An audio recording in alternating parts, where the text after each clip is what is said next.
بسم الله الرحمن الرحيم يسبح لله ما في السماوات وما في الأرض الملك القدوس العزيز الحكيم هو الذي بعث في الأميين رسولا منهم يتلو عليهم آياته ويزكيهم ويعلمهم الكتاب والحكمة وإن كانوا من قبل لفي ضلال مبين وآخرين منهم لما يلحقوا بهم وهو العزيز الحكيم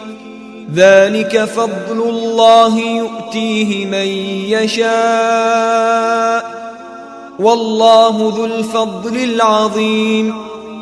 مثل الذين حملوا التوراة ثم لم يحملوها كمثل الحمار يحمل أسفارا بئس مثل القوم الذين كذبوا بآيات الله والله لا يهدي القوم الظالمين قل يا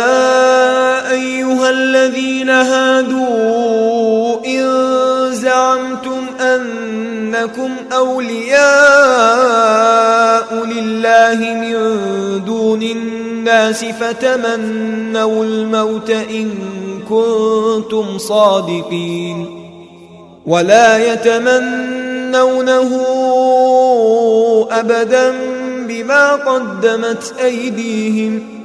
والله عليم بالظالمين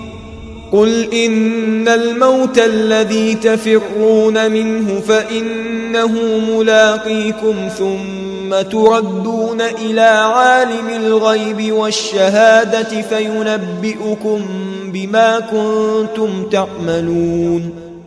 يا أيها الذين آمنوا إذا نودي للصلاة من يوم الجمعة فاسعوا إلى ذكر الله وذروا البيع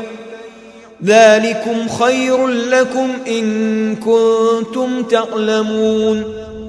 فإذا قضيت الصلاة فانتشروا في الأرض وابتغوا من فضل الله واذكروا الله كثيرا لعلكم تفلحون وإذا رأوا تجارة أو لهوا انفضوا إليها وتركوك قائما قل ما عند الله خير من اللهو ومن التجارة والله خير الرازقين